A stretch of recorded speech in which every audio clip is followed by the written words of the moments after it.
네, 포커스 코너입니다. 전원책 변호사 나오셨습니다. 어서 오십시오. 예, 안녕하세요. 네. 변호사님, 오늘은 여론조사 몇 개 보면서 시작을 할 건데요. 오늘 나온 리얼미터 조사를 보면 정당 지지도에서 국민의힘이 37.1, 민주당이 42.8, 지난주에 비해서 국민의힘이 0.8%포인트가 떨어졌고 민주당 2%포인트가 올랐습니다. 이제 자세한 조사 개요는 그래픽을 통해서 보여드리겠고요.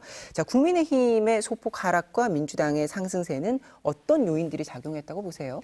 글쎄요, 6월 달에는 이 국민의힘이 전반적으로 계속 상승을 했고 민주당은 정체를 하거나 하락을 했는데 3월 달 들어와서 분위기가 완전히 바뀌었잖아요. 네, 2월에는 공천 때문이다 이렇게들 분석을 했는데요. 글쎄요, 많은 사람들은 공천 이제 파동, 예. 특히 비명 행사라는 그 단어가 모든 이슈를 다 잡아먹는 하마처럼 되어버렸단 말이에요. 그런데 그런 것이 말끔하게 뭐 잘 해결이 된 게 아니고 여전히 비명 행사는 비명 행사로 최종적으로 끝나지 않아요. 마지막 희생자가 박용진이다 뭐 이러면서 끝났는데, 그렇다면 가령 민주당이 반등을 하고 국민의힘이 다시 추락을 한다? 이게 이유는 무엇일까? 그래서 이제 나온 얘기가 황상무 수석의 그 백할 테러 발언이요? 발언. 예. 네, 또 그리고 또 이종섭 전 국방부 장관이 호주 대사로 간 것을 무슨 도주 대사다 이래가지고 그 야권에서 밀어붙였단 말이에요. 그래 예. 프레임을 뒤집어 씌운 게 먹히던 게 아니냐. 한데 근본적으로는 제가 늘 말씀드리지만 이번 총선거는요 대통령에 대한 중간 평가 성격입니다. 그래서 민생을 아무도 못 이기는 거예요. 민생이 최대 이슈고 민생이 결국은 승부를 좌우할 것이다. 지금 3월 중순 넘어가고 4월 10일까지 예. 앞으로 이 선거판을 그 휘어잡을 이슈는 민생 하나밖에 없다. 저는 그렇게 봅니다. 그래서 가장 지금 중요한 것은 예. 물가 그리고 고금리. 뭐 고금리는 지금 다른 방법이 없어요. 우리가 3.5%에 묶어둔 것만 하더라도 기준금리를요. 지금 미국보다 훨씬 낮잖아요. 그런데 이걸 더 못 높이는 이유가 우리가 지금 가계부채만 하더라도 1866조입니다. 그리고 그 실질 가계부채, 가령 자영업자들이 돈 빌린 것까지 계산하면 2573조예요. 예. 이러니까 가계부채 때문에 0.5%만 이율을 올려도 중산층이 와르르 무너질 판이에요. 이러니까 금리도 못 올린단 말이에요. 그러면 유일하게 지금 문제되는 게 뭐겠어요? 이 고금리를 계속 유지를 해나가는데 정부가 손을 댈 수 있는 게 바로 물가밖에 없어요. 그래서 지금 윤석열 대통령이나 한동훈 비대위원장이 나는 이게 물가에 총신경을 좀 써라. 앞으로 남아있는 16일 그리고 동안은 예. 어제 나온 뉴스지만 의정 갈등 이거 봉합하려고 하는 게 빠르면 빠를수록 좋습니다. 만약 여기에 의료 대란까지 겹쳐보세요. 예.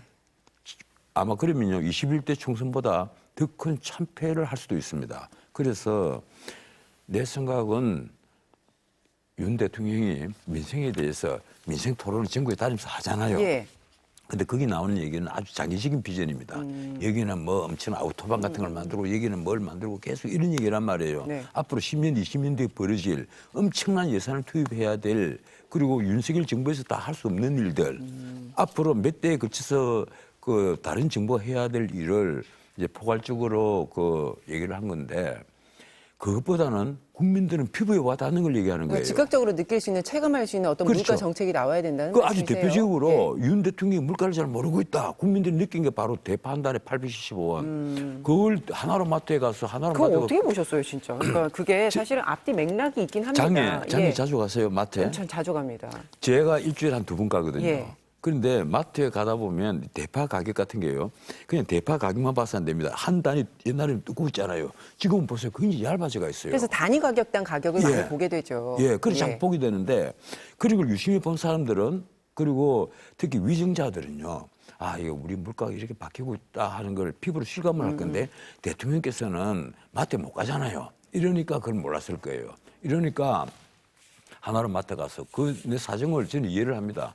이 대판단에 870원 보고 이거 들고 얼마나 반가웠겠어요. 아니 그러니까요. 그래서 이게 앞뒤 내용이 다 있습니다. 그래서 이걸 물어봤다는 겁니다. 예. 옆에 참모에게 이게 다른 데도 이 정도 가격인가 그랬더니 비슷하다고 얘기를 했고 그리고 사실은 이 마트 관계자도 오늘 이러이러한 이유 때문에 이게 평소와 다른 가격이라는 설명이 있었어야 되는 건데 그런 당연히 것도 해야죠. 없었고요. 그러니까 이제 대통령 입장에서는 뭐 그러면 이 정도 가격이면 굉장히 합리적이지 않냐라는 발언이 나오면서 물가를 모른다에서부터 시작해서 지금 참모들은 뭘 했냐, 왜 그러면 이런 상황이 벌어졌냐, 그리고 여기에 대한 대책은 무엇이냐, 지금 이렇게 이어지고 있는 거거든요. 뭐가 문제입니까? 그런데 대통령이 관심을 가져야죠. 예, 근데 지금 그 사과 한 알에 5천 원 하는 게 동아일보 신문에 일면에 크게 그 사과를 찍어놓고 5천 원 붙여놨단 말이에요. 이러니까 국민들이 다 아는 건데 사실은요 마트에 가보면 큰 사과, 좋은 사과는 8천 원입니다. 5천 원이 아니에요. 그리고 이번에 조금 내려온다 이러는데 그런 가령 국민들이 자주 접하는 사과, 배 같은 과일, 포도 그런 같은 딸기 기초적인 같은 물가에 대해서는 대통령도 다 정보를 갖고 있어야 된다. 예, 거기서부터 이제 그런 물가에 대해서는 조금만 관심을 가지면 자연스럽게 알게 되죠. 그러니까 두부 한 모에 얼마라든가 이런 건 자연스럽게 알게 되는데 대통령이 그 일일이 그 펜으로 적어가면서 알 수는 없습니다만 조금 과거에 이 검찰총장 할 때와는 달리 관심을 좀 못 가진 거 아니냐. 근데 그게 알겠습니다. 예. 엄청난 영향을 미쳐버린 거예요. 문제는 거기 있는 겁니다. 그러니까 얼마나 심각한지를 대통령이 현장에 나갔음에도 체감하지 못하고 돌아왔다가 돼버린 그렇죠. 거잖아요. 예. 알겠습니다. 그 핵심 승부처인 수도권, 특히 서울에서의 정당 지지도 변화도 한번 살펴보겠습니다. 지난주 금요일에 발표된 한국갤럽 여론조사 내용을 좀 보시면요. 그래픽 띄워주세요. 일주일 전에 비해서 국민의힘은 9%가 올랐고 민주당은 6% 포인트가 내려간 건데 이제 정당 지지도와 달리 현재 상황이라면 서울 48개 자리 가운데 국민의힘이 10석 초중반 그리고 민주당이 30석 중후반 밖에 이렇게 얻을 거다 이렇게 전망하는 전문가들이 지금 있습니다. 그러면 정당 지지도와 예상 의석수가 굉장히 괴리가 있는 건데 이건 어떻게 이해해야 될까요? 지금요. 이번 그 여론조사들 쫙 나온 걸 보면 가장 제일 먼저 앞에 설명을 하는 것이 대통령의 국정수행에 대한 긍정평가 그리고 부정평가 그 예. 비율 나옵니다. 그리고 그다음에 정당에 대한 지지도, 국민의힘 지지도 그리고 민주당의 지지도 어떻게 바뀌고 있다. 그리고 세 번째는 그 이 정부에 대한 윤석열 정부에 대한 지원론이냐 아니면 견제론이냐 예. 이걸 또 그 한단 말이에요. 그런데 선거 결과에 가장 영향이 있는 게 무엇이겠어요? 제가 보기로는요. 윤 대통령에 대한 긍정평가, 부정평가 그 비율이 지금처럼 부정평가가 거의 2배 가까이, 뭐 2배는 안 됩니다만은 1.7, 8배가 되거든요. 거의 모든 여론조사에서 그래요. 리얼미터도. ARS 하는 리얼미터도 그렇고, 면접조사를 하는 갤럽도 그렇고, 지표조사를 하는 MBS도 그래요. 그렇다면, 이 그 대통령에 대한 긍정평가가 30% 중후반 혹은 뭐 갤럽 같으면 초반까지도 내려옵니다. 그런데 부정평가는 갤럽 같으면 50%대 후반 그리고 리얼미터는 심지어 60%를 넘어선단 말이에요. 네. 자 이런 경우에 과연 국민들이 투표소에 가서 그래도 나는 국민의힘 후보가 좋아 찍을 것이냐. 대통령에 대한 중간평가예요. 문제는. 대통령에 대한 중간평가는 대통령에 예. 대한 지지도가 가장 먼저 사람들이 머릿속에 남아 있습니다. 그리고 두 번째 역시 인동이 되는 거예요. 그래서 견제론이냐 지원론이냐. 그 사람들이 분노를 하면 견제론에 투표를 하고 이 사람들이 그래도 분노의 도가 좀 약하고 하면 미래 세대를 위해서 이 지원론에 투표를 하는 경우가 있겠죠. 그런데 지금은요. 양상을 보면 과거 어느 때보다도 이 대통령에 대한 그 부정평가가 더 많단 말이에요. 지지율은 낮고 지지율이 40%를 못 넘으시잖아요. 예, 예. 그럼 그러니까 결국에는 예, 정권 심판론이 그러니까 대통령 지지율과 같이 가면서 개개인에 연동이 대한 되죠. 예, 연동이 돼서 개개인에 대한 평가도 결국에는 의석수로 그렇게 표현이 될 것이다. 지금 이런 예측이라는 결국 말씀이신데. 그래서 정당 지지도는 문제가 안 된다는 거예요. 지금 가령 서울 같으면 국민의힘 지지도가 민주당보다 훨씬 높죠. 왜 높으냐? 지난번에 민주당이 그런 식의 공천을 했는데 누가 지지를 하겠습니까? 높은데도 왜 그러면 막상 각 후보자를 대입을 했을 때 그럼 당선될 사람이 왜 10명 정도? 그리고 심지어 어떤 분들은 8명으로 보는 분도 있고 또 어떤 여론조사를 보면 많아도 15명은 못 넘어갈 것이다. 이렇게 브리핑을 해놓은 여론조사도 있고. 예. 그래서 제가 보기엔 그래요. 이 상태로 뭐 최종적으로 그 가령 테이프 끊을 때까지 계속 가는 건 아닐 겁니다만 지금 여기에 국민의힘이 이런 상태로 제대로 고민을 하지 않으면요. 이 선거에 참패할 수가 있다. 이 말은 뭘 의미하는가 하면 예. 공천에 있어서 성공적이지 못했다. 민주당은 어차피 비명 행사라는 걸 온 국민이 다 알고 있을 정도로 엉망진창의 공천을 했고 사당화 공천을 했습니다만 하나 확실한 것은 사람이 바뀌었어요. 민주당은. 그렇지 않습니까? 비명 행사란 말은 비명을 다 쫓아낸 그런 공천을 했단 말이에요. 사람이 알겠습니다. 바뀌었는데 예. 국민의힘은 바뀐 사람이 지난번에 그렇게 폭망을 한 총선 후보자들 중에서 바뀐 사람이 얼마 되지 않아요. 저 그래서 조금 전에 정치 맛수다에서도 최수영 평론가도 똑같은 얘기를 했습니다. 지금 지지층에서조차도 흔들리는 것은 공천이 잘못됐기 때문이다. 그 요인을 꼽아주셨는데 그러면 이번 선거의 결과는 누가 책임져야 됩니까? 글쎄요. 하나 확실한 건 그렇죠. 이 선거에 그 느닷없이 정치를 하면서 뛰어든 분이 바로 한동훈 비대위원장이잖아요. 예. 그런데 이번에 그 비례대표 공천을 두고 이철규 그 친윤 중에 친윤이라고 할 수 있는 이철규 의원이 이거 사천 아니냐는 식의 태클을 걸었단 말이에요. 그리고 나서 또 한동훈 위원장과 가까운 사람들이 무슨 소리냐, 그런 식으로 공천에 개입을 한 건 당신 아니냐 이런 식으로 해서 내분이 벌어질 뻔했는데 다행히 이제 봉합은 됐습니다만 예. 문제는 그렇습니다. 이번 선거에 한동훈 위원장은 사실은 정치 생명이 100% 다 걸려 있는 겁니다. 이게 그냥 이 정치 생명이 건 게 아니라 정치판에 들어오자마자 자기 정치 생명이 완전히 걸려가 있는 선거전을 치른단 말이에요. 그런데 제가 걱정하는 것이 딴 게 아니에요. 이분이 정치적 경험이 적어서 그런지 모르겠지만 아직까지 그 전략이나 좀 부족한 게 아니냐. 아주 대표적으로 뭘 꼽고 싶은가 하면 네. 가령 공약을 10개를 내놓았어요. 그 공약 10개가 지난번에도 말씀드린지 모르겠는데 저는 보고 깜짝 놀랐습니다. 피부에 와 닿는 공약이 하나도 없단 말이에요. 10개 다 듣기 너무너무 좋은 말이에요. 정말 행복한 삶 누리기 이런 식인데 너무너무 듣기 좋은 말만 쫙 나열해 놨는데 그 공약 중에 우리 국민들이 보고 서울 시민들이 보고 이거 진짜 이렇게 바뀌는구나. 반가워. 나 지지할 거야. 이런 공약은 하나도 눈에 보이지 않는다. 그러니까 한동훈 위원장이 굉장히 참신한 인물이긴 하지만 현실 정치에 대한 경험이 부족한 부분이 감각이 아직 부족하다는 거죠. 이번 선거에서 좀 그래서 아쉽다. 근데 각 지역에 다니면서 지금 저렇게 혼자서 열심히 뛰고 있는데 네. 문제는 그 뛰는 것이 언론이 보기에나고 우리 국민들이 보기에나 다 마찬가지입니다. 본인의 대선 전초전처럼 이긴단 말이에요. 이것이 총선에 이기기 위해서 후보들을 띄워주는 그런 어떤 역할을 하는 게 그렇게 아니라 보세요? 그리고 또 국민의힘의 어떤 공약을 알리고 네. 물론 어제 같은 경우에는 그런 식으로 방향을 조금 틀긴 틀었습니다만 어떻든 그렇습니다. 이 한동훈 위원장이 아직까지 전략적으로 난 그렇게 성공적이지 못하다는 느낌을 많이 갖고 있어요. 그런데 예. 앞으로 2주 동안 좀 나아지겠죠. 이 사전투표까지 얼마 남았습니까? 제 안절을 남았습니까? 알겠습니다. 근데 좀 나아지겠죠. 의대 증원 둘러싸고 이제 정부와 그 의료계 간에 중재자 역할을 지금 자처하고 나섰지 않습니까? 물론 요청이 있어서 한동훈 위원장이 나섰다고는 하는데요. 어제 평가 그리고 앞으로 어떤 역할을 기대하십니까? 의대 그 정문을 확대하는 문제, 이걸 느닷없이 총선 전에 던진 것이잖아요. 이건 윤석열 정부의 엄청난 실책이고 그 안을 낸 비서는 반드시 책임져야 합니다. 나는 그 사람은 이거 우리 국민의 힘을 위해서 책임져야 된다 이 문제가 아니에요. 예. 정권을 위한 그 입장에서 책임져야 한다 이 문제도 아닙니다.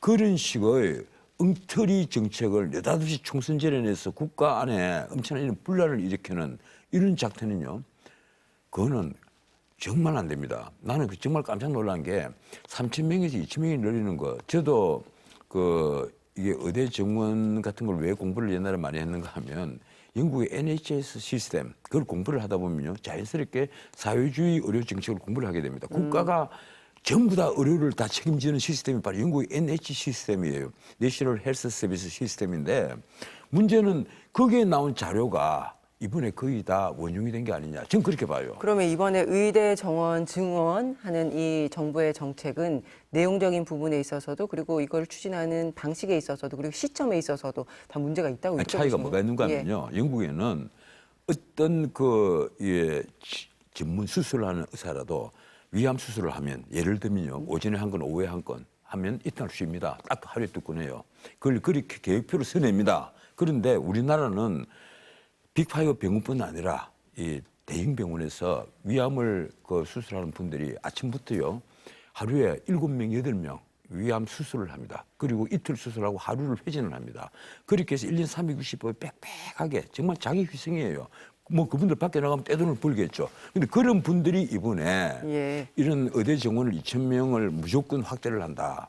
이걸 보면요. 깜짝 놀랐을 겁니다. 알겠습니다. 거기에다 이- 한 말씀만 더 드리면 이 주제 가지고 한 시간 동안 얘기해도 지금 못 더 알아요. 필요한 게요. 변호사님. 의사라기보다 나는 오히려 우리나라의 먹거리를 개발할 공학자들 아니냐. 의사는 차라리 수입을 한다 하더라도. 알겠습니다. 어쨌든 예. 그러니까 그 의대 정원에 대한 변호사님의 의견은 이제 다음에 기회 있으면 여쭙도록 하고 그래서 한동훈 위원장이 지금 중재자 역할을 자처하고 나섰는데 이 국면을 어떻게 타게 하는데 역할을 할 수 있을까요? 어제 그런데 한동훈 위원장이 잘한 게 하나 있어요. 당에 원래 올리고 했거든요. 그 의사들 교수협의회 그 대표들이 그 당사를 올리고 했는데 그러지 마시라. 내가 현장으로 가겠습니다 해서 세브란스 병원으로 갔고 거기서 50분 동안 이제 만나서 얘기를 했고 그 아마 오고 간 얘기는 비밀로 하자. 예. 그래서 근데 대부분 이제 새어 나오죠. 그 윤 대통령에게 일단 그 전공의들 인턴 레지던트 복귀 안 하고 있는 사람들 이 사람들 뭐 의사 자격 상고를 네, 면허 정지 처분이요. 예. 이거 좀 유연하게 대처합시다. 이러니까 윤 대통령도 아마 그걸 귀추를 주목하고 있었던 모양이에요. 아침에 보고는 받았겠죠. 만난다는 사실을 알고 있었는데 어떤 말이 오고 갈까 이러는데 적극적으로 반응을 해서 총리에게 지시를 합니다. 그 좀 유연하게 대처할 수 있도록 하고 그리고 교수들하고 협의체를 하나 만들어라. 의료계와 협의체를 만들어달라. 네. 이것까지 추가로 주문을 했어요. 그 말은 뭔가 하면 그 협의체에서 논의가 되는 대로 정부도 태도를 바꿀 수 있다. 그 지금까지는 의대 정원 2,000명 확대하는 걸 이거는 조금 더 바꿀 수 없다. 윤 대통령이 계속 그렇게 고집을 피웠잖아요. 그런데 솔직히 말해서 그래서 벌어지는 의료 대란이 있으면요. 설령 우리 국민들이 의사들 2,000명 늘린다 막 박수 친다 하더라도 의료 대란이 벌어지면 그 책임은 오롯이 윤 대통령에게 갑니다. 그 아마 그 총선연에- 점을 알았을 거예요. 예, 총선연에 어떻게 물꼬가 트이고 이게 악재가 되지 않게끔 마무리가 될까요? 글쎄요, 제가 보기엔 이건 간단해요. 이건 재검토하겠다. 이 한마디 있으면 전공의들은 전부 다 복귀할 거고. 정원에 대해서 원전 재검토 하겠다. 예, 재검토하겠다. 그리고 앞으로 협의를 사실 하자. 의사들은 그것만 있으면 예. 논의하겠다는 입장이에요. 예, 앞으로 협의하겠다. 협의를 해서 다시 재검토하자. 순차적으로 늘려간다라든지 하자. 우리가 모든 데이터를 나놓고 그리고 우리 현재 상황이 어떤 것이며 그리고 우리나라 전체 인력 배분을 어떻게 해야 된다. 이것까지 해서 협의를 하자 하면 의사들이 다 복귀하죠. 그러면 정부가 이때까지 강력하게 유지해왔던 그 목소리를 선회하는 건데 그 부분에 대해서는 그건 바꿔야죠. 나는 그 윤 대통령에게서 결점이 하나 있어요.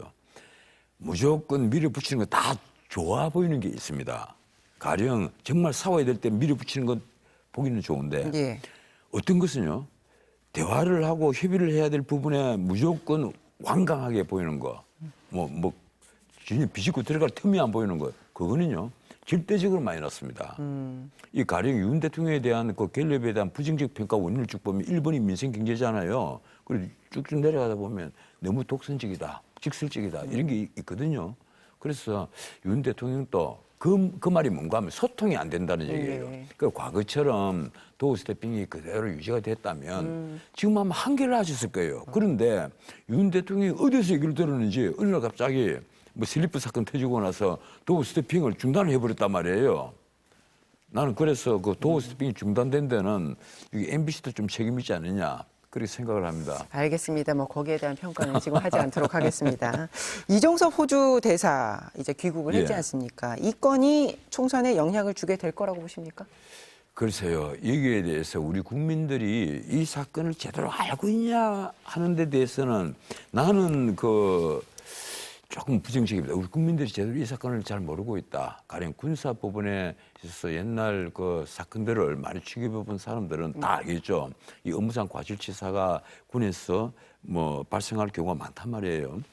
치사상들이요. 네. 그럴 경우에 과연 어느 선까지 이걸 처벌할 것이냐, 어느 선까지 책임을 지할 것이냐 하는 문제예요. 그런데 이중섭에 대해서는 이중섭은 국방부 장관입니다. 그래서 수사에 관여했다, 외압을 행사했다.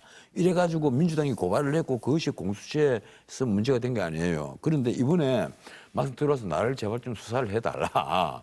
들어와 있는 동안에 좀 불러서 좀 조사를 해달라 이러니까 아직까지 조사할 준비가 안 돼 있다 이랬거든요. 그럼 그 말은 뭐겠습니까? 조사할 준비가 안 돼 있단 말은 제가 보기엔 딱 그거예요. 1. 수사할 내용이 없다. 그다음 두 번째, 범죄가 성립 안 된다. 지금 이종섭이 하는 얘기는 이종섭 측 변호사들이 하는 얘기는 그겁니다. 이거는 범죄가 성립 안 되는 얘기다. 수사권이 군에 없는데 국방부 장관이 어떻게 수사 외압을 할 수가 있느냐. 말이 성립이 안 되지 않느냐. 그 알겠습니다. 얘기란 말이에요. 예.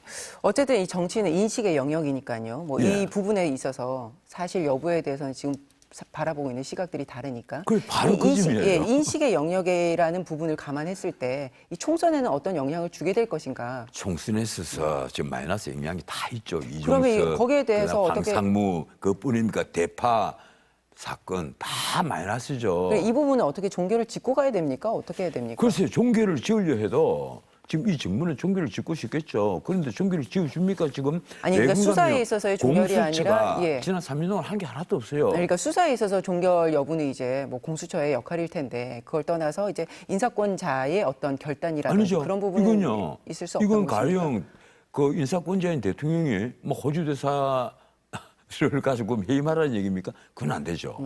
그건 말이 안 되는 거예요. 왜 그런가 하면 정도라는 게 있습니다. 정도를 반드시 그려야 되거든요. 이종섭 장관이 가령 그 잘못이 발견이 된다면 그건 해임을 할 수 있겠죠. 하지만 정치적 판단으로 아니 정무적 판단으로 해임을 한다. 그건 말이 안 되죠. 알겠습니다. 해임을 하라. 우리가 명색이 문명국가지 않습니까? 문명국가가 어떻게 정무적 판단으로 사람이 직위를 붙였다 뗐다 합니까? 그건 말이 안 되는 거예요. 알겠습니다. 해임하라는 거냐라고 말씀을 하셔서 해임하라고 말씀드렸던 건 아니고 어쨌든 이 문제의 해법을 어떻게 풀 것인가에 대해서 이 문제에 대한 다양한 의견들이 해법은 있으니까. 간단합니다. 간단합니다. 공수처가 수사하면 된다라는 말씀을 하셨는데. 지금 제가 보기로는요. 이거 뭐 참고인 불러서 조사하고 뭐 압수물을 갖고 뭐 포렌식을 하고 이런 날들을 치는데 참 정말 이상한 말이고 그냥 지금이라도 당장 불러서 예. 조사 딱 하면요. 그냥 쉽게 끝나는 거예요. 법률적 판단 딱 맞추면 예. 대한민국에는 법조인들이 엄청납니다. 지금 3만 명이 넘습니다. 알겠습니다. 시간이 진짜 이렇게 변호사님만 만나면 안배를 계속해서 실패할 만큼 시간이 왜 이렇게 계속해서 미뤄지는지 모르겠습니다. 민주당 이야기를 해야 시간을 되는데. 좀 넉넉하게 잡아서 민주당을 좀 깝시다. 왜 자꾸 국민의힘 까는 얘기만 자꾸 물어봅니까? 제가 언제 깠습니까? 이제 변호사님의 의견을 여쭙고 있는 건데 이제 민주당이 주말 사이에 세종갑 이영선 후보의 공천을 취소했습니다. 이 대목 어떻게 보셨습니까? 공천 취소했으니까 이제 문제가 끝나는 거다 이렇게 보실까요? 내가 정말 보다 내가 이분도 변호사잖아요. 그래서 제가 어떤 의미에서 동업자 의미에서 뭐라고 할 수가 없는데 아파트 오피스텔 임차권까지 갖고 있는데 실제 보면 이게 자기가 갖고 있는 재산은 얼마 안 돼요. 그 말이 뭔가 하면 문자 그대로 무자본 개입 투기를 했다는 얘기거든요. 그러면서 이분이 대진 지역의 이 전세 사기 피해자들 그 대책위원회의 변호인을 맡았고 또 그 대책하는 태스크포스를 책임지고 있었습니다. 난 그래서 정말 두 얼굴의 사람인가? 내가 오해를 하고 있는지 모르겠어요. 예. 내 특징을 놓아두고 뭐 이런 평가를 하는 건 좀 그런데 정말 이 지킬 박사와 하이든가 나 온갖 생각이 다 드는데 난 그렇지는 않다고 봅니다. 아마 오해를 받은 부분이 있을 거예요. 그 이영선 씨가. 알겠습니다. 하지만 예. 어떻든 민주당에서 이렇게 공천을 자르면서 한 직을 손해를 보잖아요. 예. 공천을 지금 민주당이 전국을 딱 놓고 보면 손해 보는 데가 꽤 많이 있습니다. 지금 세종의 지금 이영선 공천직도 그렇죠. 뭐 그래도 거기는 김종민이 있습니다. 그런데 울산 북구 같은 데는 내놓고 진보당에다 양보를 해버렸잖아요. 예. 이런 식으로 전국에 보면 공천을 제대로 못 하거나 애초에 안 하거나 포기를 했거나 양보를 해버린 지역구가 있단 말이에요. 예. 근데 여기가 그 이영성 지역구 같은 경우는 정말 아마 이재명 대표도 답답할 겁니다. 공관위가 도대체 뭐한 놈들이냐 아마 이런 생각 들 거예요. 왜 그런가 하면요. 예. 조금만 살펴보면 알 수 있는 거거든요. 그런데 이걸 선관위에 재산 신고된 걸 보고 확인을 한 거예요.